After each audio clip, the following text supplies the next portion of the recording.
Chapter 3. This age will probably be known as the noisiest in human history. We create a lot of noise not only to show that we are in a happy, festive mood, to canvass votes, to advertise a commodity or a point of view, but also for its own sake. Noise is the greatest bane of modern life. In every moment of our lives, we are being distracted by necessary noise, unnecessary noise, purposeful noise, and the purposeless enough to weaken our nerves and madden us. If the average Indian life is only 65 years, note, this was written many years back, we have only ourselves to blame for it. The noise in and around us is wearing us out at a terrific pace. Someone noted recently that present-day babies are peculiarly loud-throated. They look elegant and sweet, no doubt, but the moment they open their mouths, they let out a shattering volume of sound. School teachers do their best from the beginning by ordering every few seconds in the classroom, "Silence, silence," but it does not appear to have any effect on children. They remain the noisiest creatures on the earth. I think there will be an all-round benefit if a period of absolute silence is introduced in every class timetable with a prize at the end of the year for the quietest or the most soft-spoken person in the school. Hawking in the streets has, of late, become a little too much. It seems impossible to concentrate on any study or writing at home, particularly if one's windows look over a street. Even if one retires to the back of the house, one may not be saved, since the hawker seems to set the pitch of his voice on the basis that you should be searched out and pierced through and through even if you are hiding in the innermost of the house. At the moment when I am writing this, I see and hear two plaintive sellers coming on each other's heels, almost trying to bark each other out of existence. I fear that the Grow More Food campaign has brought in only more plaintiffs, since I noticed two more hawkers coming in with their same commodity. Now, for a variation, I suppose, a seeker of old paper and empty bottles is expressing his wish in a rich, space-filling voice. A knife grinder is employing an anguished cry like one caught in a trap, and many others follow. All that we understand is that they are shouting something. It may be about anything from gingly oil cake to lotus flowers, brinjals or bangles. We are surrounded by a moving, loud market all the time.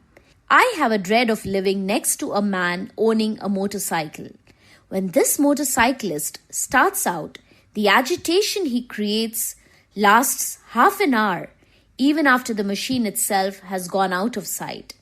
On Sundays, this enthusiast tests and touches up his engine, whereupon the whole locality is converted into a sort of gold factory. I say gold factory because, in my experience, it is the most deafening place on earth where the ore is pulverized before being treated with cyanide. This was all I could catch of the whole process when I visited a gold mine some years ago. My guide was explaining everything to me in great detail, but I could only see his lips move. There was such a clatter all around. It has been the same experience for me in any factory.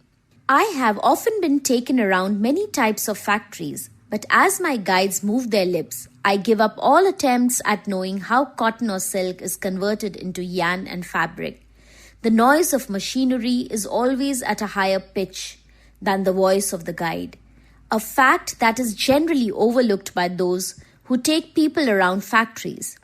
While all the explanation is going on, my mind keeps feasting on visions of a zone of silence.